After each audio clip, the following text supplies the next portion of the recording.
Hey guys, Mr. Kyle at Myers Mathematics. Alright, so today is September 16th. It's a new week. We've got 4 problems today, 4 factoring problems that I'm going to show you how to solve here. X squared plus 6x plus 8, x squared minus 6x plus 8, right, that's the plus and the minus here, and then x squared plus 6x plus 9, and x squared minus 6x plus 9. So let's dive right in.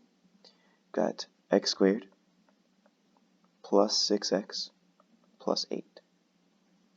Right, so what I need to do is find out what two things multiply to give me 8.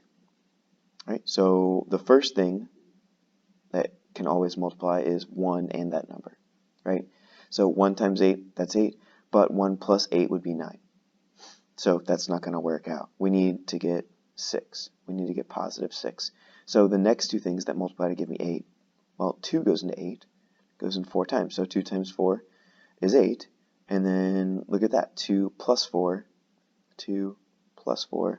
is 6, so it works. And I need this to be a positive 4 and a positive 2. So plus 2 plus 4, and then of course throw an x in front, and then there we go. So my answer is x plus 2 and x plus 4. Alright, let's do the other one. So the second version of this would be a minus. And I do it the same way.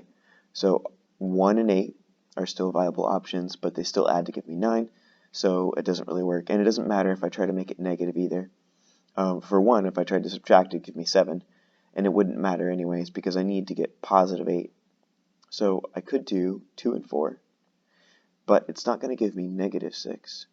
So what I need to do then is I need to make these both negative. If I multiply negative 2 and negative 4, it gives me positive 8, but then when I add them, I get negative 6. So this is going to work. Throw some parentheses around it, and we're done. For the second half here, we've got x squared plus and minus 6x plus 9. So x squared plus 6x plus 9. Oh, didn't quite leave myself enough space in the box there. X squared plus 6x plus 9. So same thing, we're going to find two things that multiply to give us 9. 1 and 9 are options. Right? But 1 plus 9 is 10, and I need to get 6.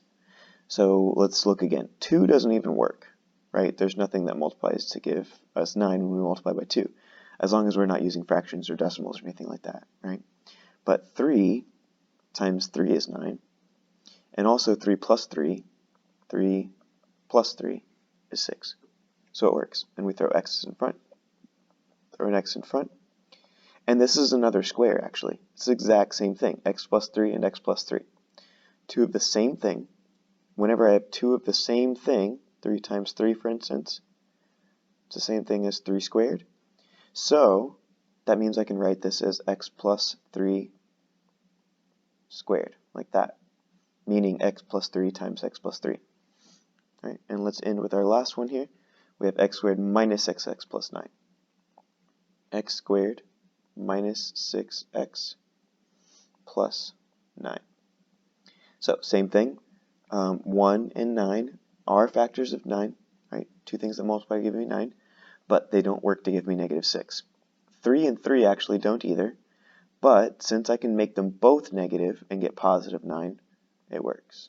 And then I throw an x in front, throw an x in front, and then of course this is the same as before, they're both x minus 3's, so I can write them as x minus 3 quantity squared. And we're done.